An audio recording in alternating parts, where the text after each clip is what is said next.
Assalamualaikum warahmatullahi wabarakatuh. Saya Haryanti Harahap, NIM 2040200118. Di sini saya akan menjelaskan 5 materi tentang mata kuliah Ekonomi Pembangunan Islam sebagai tugas untuk melengkapi UAS mata kuliah tersebut. Yang pertama yang akan saya bahas yaitu problematika pembangunan ekonomi negara muslim. Yang pertama ada kemiskinan. Definisi kemiskinan dalam konteks problematika pembangunan ekonomi negara muslim dapat didefinisikan sebagai suatu kondisi di mana sebagian besar penduduknya mengalami keterbatasan dalam memenuhi kebutuhan dasar, seperti pangan, sandang, papan, pendidikan, dan kesehatan, akibat rendahnya tingkat pendapatan atau akses terhadap sumber daya ekonomi yang memadai. Dalam ekonomi Islam, tujuan utama pembangunan ekonomi adalah untuk menjamin kebutuhan dasar manusia dan meningkatkan kapabilitas individu. Oleh karena itu, pengentasan kemiskinan menjadi salah satu fokus utama dalam pembangunan ekonomi negara-negara Muslim. Dalam ekonomi Islam, konsep pengentasan kemiskinan didasarkan pada prinsip-prinsip syariah yang menekankan keadilan, keberdayaan, dan solidaritas sosial. Pendekatan ini melibatkan peran aktif dari berbagai pihak termasuk pemerintah, masyarakat, dan sektor swasta dalam mengatasi akar permasalahan kemiskinan dan memberikan akses yang adil terhadap sumber daya ekonomi. 2. Definisi kesenjangan. Kesenjangan dalam konteks problematika pembangunan ekonomi negara muslim dapat didefinisikan sebagai perbedaan atau ketimpangan yang terjadi dalam berbagai aspek kehidupan masyarakat, seperti pendapatan, pendidikan, kesehatan, dan akses terhadap sumber daya. Kesenjangan ini dapat terjadi akibat berbagai faktor seperti ketidakadilan dalam sistem ekonomi dan politik, kurangnya akses terhadap modal dan teknologi, serta perbedaan budaya dan agama. Dalam perspektif ekonomi Islam, kesenjangan sosial dan ekonomi harus diatasi dengan menerapkan prinsip-prinsip ekonomi Islam yang sesuai, seperti zakat, infak, sedekah, serta memperhatikan prinsip-prinsip keadilan dan keseimbangan dalam distribusi sumber daya. Ketiga, yaitu korupsi. Korupsi dalam konteks problematika pembangunan ekonomi negara muslim dapat didefinisikan sebagai tindakan yang melanggar etika dan norma-norma moral dalam pengelolaan keuangan dan sumber daya publik. Korupsi dapat terjadi dalam berbagai bentuk, seperti suap, nepotisme, dan penggelapan dana publik. Korupsi dapat menyebabkan kerugian yang besar bagi negara dan masyarakat. Pembangunan ekonomi dalam perspektif Islam pendekatan maqasid syariah. Pembangunan ekonomi dalam Islam merupakan proses mengurangi kemiskinan serta menciptakan ketentraman, kenyamanan, tata susila dalam kehidupan yang sejahtera. Dalam kehidupan yang sejahtera di dunia dan di akhirat. Dalam pengertian ini, maka pembangunan ekonomi menurut Islam bersifat multidimensi yang mencakup aspek kuantitatif dan kualitatif, material dan spiritual baik secara individual maupun secara sosial yang untuk mencapai kesejahteraan di dunia dan akhirat. Pembangunan ekonomi dalam Islam bukan hanya bersifat material saja, akan tetapi juga menyangkut pembangunan spiritual, moral, dan akhlak yang harus terinteraksi. Prinsip-prinsip pembangunan dalam ekonomi Islam. Yang pertama yaitu kesatuan, kedua equilibrium, dan ketiga free will. Tujuan kebijakan pembangunan dalam kerangka Islam adalah yang pertama, pembangunan sumber daya yang insani, yang kedua, pertambahan pengeluaran yang bermanfaat, dan yang ketiga, peningkatan kualitas kehidupan, dan keempat, pembangunan yang merata atau seimbang, dan berikutnya, pembangunan teknologi baru dan pengurangan ketergantungan utang terhadap luar negeri. Materi berikutnya yaitu pembangunan sumber daya manusia dalam Islam. Sumber daya manusia tersebut dituntut untuk bisa menyesuaikan dengan perubahan lingkungan. Oleh sebab itu, agar dapat menyesuaikan dengan perubahan, sumber daya manusia tersebut perlu dikembangkan potensi, kemampuan, dan kualitasnya. Pengembangan sumber daya manusia adalah suatu upaya untuk mengembangkan kualitas atau kemampuan sumber daya manusia melalui proses perencanaan, pendidikan, pelatihan, dan pengelolaan tenaga atau pegawai untuk mencapai suatu hasil yang optimal. Mondi and New mengatakan, pengembangan sumber daya manusia adalah suatu usaha yang terencana dan berkelanjutan yang dilakukan oleh organisasi dalam meningkatkan kompetensi pegawai dan kinerja organisasi melalui program-program pelatihan, pendidikan, dan pengembangan.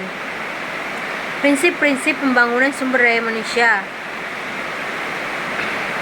Prinsip-prinsip pengembangan karyawan yang akan digunakan sebagai pedoman dalam mengembangkan karyawan agar berjalan dengan baik menurut Suprihanto antara lain yaitu yang pertama, adanya dorongan motivasi dari trainer, misalnya persiapan transfer atau promosi, adanya laporan kemajuan, adanya penguatan, adanya partisipasi aktif dari trainer. Kemudian latihan diberikan sebagian demi sebagian. Kemudian latihan harus mengingat adanya perbedaan individual. Kemudian trainer yang selektif dan diusahakan trainer metode yang sesuai.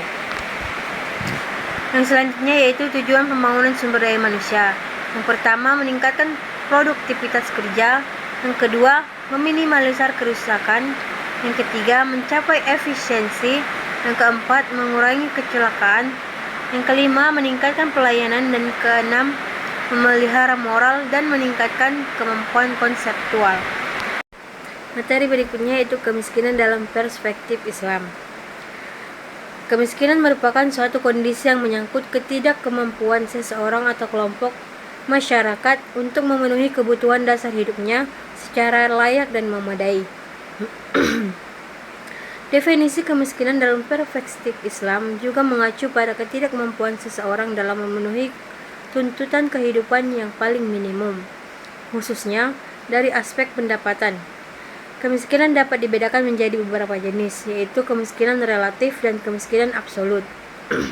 Kemiskinan relatif merupakan kondisi kemiskinan karena pengaruh kebijakan pembangunan yang belum mampu menjangkau seluruh lapisan masyarakat sehingga menyebabkan ketimpangan distribusi pendapatan. Sedangkan kemiskinan absolut adalah apabila tingkat pendapatan seseorang di bawah garis kemiskinan atau sejumlah pendapatannya tidak cukup untuk memenuhi kebutuhan paling minimum, antara lain kebutuhan pangan, sandang, kesehatan, perumahan, dan pendidikan yang diperlukan untuk hidup dan bekerja. Di sini ada faktor-faktor penyebab kemiskinan, yaitu yang pertama, kekayaan sumber daya alam dan manusia. Kedua, pertumbuhan manusia yang tinggi. Ketiga, pendidikan yang rendah. 4, korupsi. 5, bencana alam dan konflik sosial. Akibat dari faktor-faktor penyebab kemiskinan, ada dampak kemiskinan yang akan terjadi, yaitu kemiskinan memiliki dampak yang sangat besar terhadap kehidupan seseorang dan masyarakat secara umum. Berikut beberapa dampak kemiskinan. Yang pertama yaitu keterbatasan akses terhadap pendidikan dan kesehatan. 2, terbatasnya kesempatan kerja. Ketiga, terbatasnya akses terhadap pangan dan air bersih. Keempat, meningkatkan kekerasan dan kriminal. Sumber-sumber pembiayaan syariah bagi pembangunan. Peranan dan tanggung jawab negara dalam pembangunan Islam. Pemerintah dalam Islam memainkan peran penting dalam kehidupan ekonomi melalui komitmennya untuk memastikan standar hidup minimum bagi anggota masyarakat. Tanggung jawab utama pemerintah atau negara memerlukan tingkat intervensi yang tinggi dari para pengambil keputusan ekonomi untuk memastikan ketersediaan sumber daya. Mekanisme pasar syariah, di mana pemerintah akan mengambil langkah-langkah jika terjadi penyimpangan atas standar Islam atau dalam keadaan luar biasa seperti terjadi perang atau bencana alam. Ini berarti bahwa pemerintah dalam Islam harus memainkan perannya dalam menjaga dan memantau penerapan aturan Islam. 1.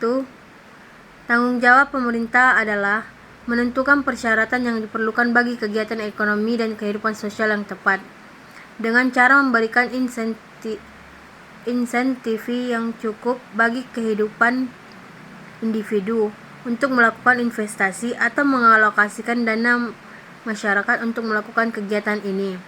Dengan kata lain, dapat dikatakan bahwa tanggung jawab negara dalam kondisi normal adalah mempersiapkan dan memastikan pemanfaatan sumber daya secara produktif dan efisien dan untuk mengambil langkah-langkah yang diperlukan bagi individu untuk melakukan investasi yang diperlukan untuk membangun infrastruktur atau menggunakan sumber daya publik untuk membangun infrastruktur alternatif sumber pembiayaan dalam Islam.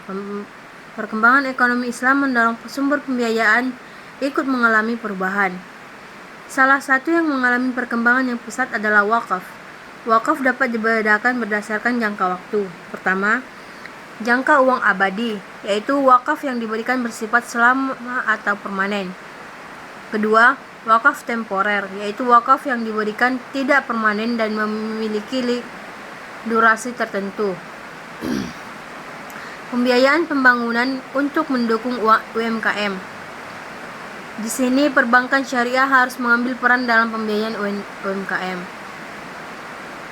Salah satu kesulitan sektor UMKM adalah memperoleh modal dari bank yang disebabkan tingkat suku bunga kredit yang tinggi dan diharuskan adanya jaminan dalam memperoleh kredit. Prinsip Islam dalam produk perbankan syariah memiliki core produk pembiayaan bagi hasil yang kemudian dikembangkan ke dalam produk musyarakah dan mudharabah. Hal ini dikarenakan pola mudharabah dan musyarakah merupakan pola investasi langsung pada sektor real dan return sektor keuangan atau bagi hasil. Dengan demikian, keberadaan bank syariah harus mampu memberikan peningkatan kepada sektor real. Lembaga keuangan dalam dunia keuangan bertindak selaku lembaga yang menyediakan jasa keuangan bagi nasabahnya, di mana pada umumnya lembaga ini diatur oleh regulasi keuangan dari pemerintah. Bentuk umum dari lembaga keuangan ini termasuk perbankan, building society, sejenis koperasi di Inggris, credit union, pialang saham, aset manajemen, modal ventura, koperasi asuransi dan pensiun, pegadaian dan bisnis yang serupa. Pada umumnya, lembaga keuangan ini dibagi ke dalam dua kelompok, yaitu lembaga keuangan bank dan lembaga keuangan non-bank, yang di dalamnya termasuk asuransi, pegadaian, perusahaan sekuritas, lembaga pembiayaan, dan lain sebagainya. Fungsi lembaga keuangan ini menyediakan jasa sebagai perantara pemilik modal dan pasar uang yang bertanggung jawab dalam penyaluran dana dari investor kepada perusahaan yang membutuhkan dana tersebut. Mungkin cukup sekian dari saya. Apabila ada kesalahan dan kejanggalan dari materi yang saya uraikan, saya memohon maaf. Assalamualaikum warahmatullahi wabarakatuh.